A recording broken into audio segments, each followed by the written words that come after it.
I often get asked, what is shame? It's kind of a loaded word, I realize, and it means a lot of different things to a lot of people. Many suggest, most suggest even, that shame is something like an emotion, something that can be experienced like you experience, say, embarrassment or humiliation.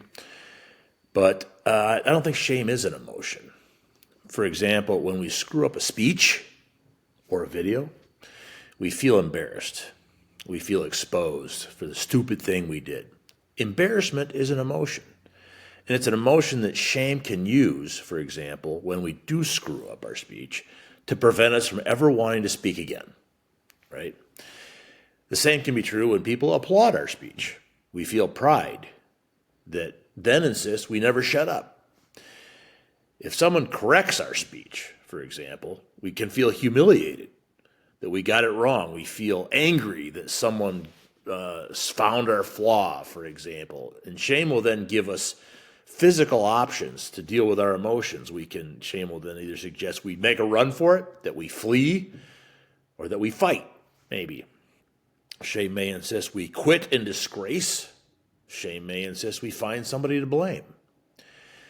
Shame actually is not an emotion, but it actually generates and uses emotions inside of us to aid in our psychological survival. So shame's a defense mechanism. It's inside each of us. And whenever we feel psychologically vulnerable, that's when shame will come to our defense. I kind of look at shame like I look at bone marrow, which I know is kind of strange. Bone marrow, as you may know, produces white blood cells inside our body, so that when our body comes under physical attack from infection, say, these white blood cells are released and they come to our body's rescue. Shame produces emotional defense reactions in us, so that when we feel we become under psychological attack, shame then generates these ideas, these emotions, these things to help protect against that attack. So when our boss corrects us at work, we feel emotionally attacked. So shame will jump to action, right? Our emotions, our psychology is under attack, like an infection to our body. So then shame will offer us a number of emotional responses, like humiliation or rage. It'll also give us a number of physical options, such as hiding under our desk or lashing out at a coworker we blame maybe for the failure we just experienced. We might even lash out at our boss and end up getting fired. Certainly when we come home, we will lash out at our dog or our spouse, right?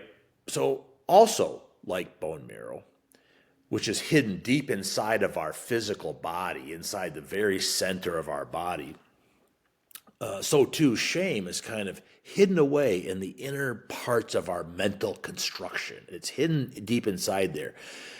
Now, both shame and bone marrow, they do their work without being instructed. It's instinctual. It's what that part of our body just does. The bone marrow knows it has to do this in order to keep our body alive. So bone marrow has our body's best interest in mind. Shame has our psychological survival in mind. Bone marrow's job is to protect us against illness, physical illness, and bone marrow, however, does not prevent us from being exposed to the actual pathogens or injury itself. Bone marrow requires our brain to keep us from being exposed. Shame is different in that regard. Shame intends to prevent us from ever being exposed to psychological harm to begin with. Shame may, for example, say, you better never give that speech to begin with, because then people will see how stupid you look. And you will already automatically never give the speech to begin with. And shame will do that to prevent you from being vulnerable psychologically.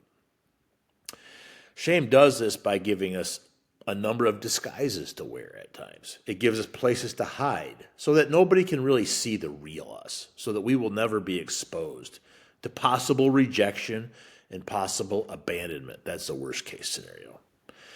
So shame's desire is to prevent people from finding out that we are fundamentally flawed, that we are a fundamentally flawed creature. Shame doesn't want our brain making decisions for us because our brain might get us in trouble. Our brain might allow us to actually make that speech that's going to get us embarrassed, right? So shame wants to be making our decisions for us that prevent us from being exposed. So going forward, we're going to talk about more about how shame works, its implications as we proceed to do more of these videos. So if this is of interest to you, please check subscribe and keep in touch. Thank you.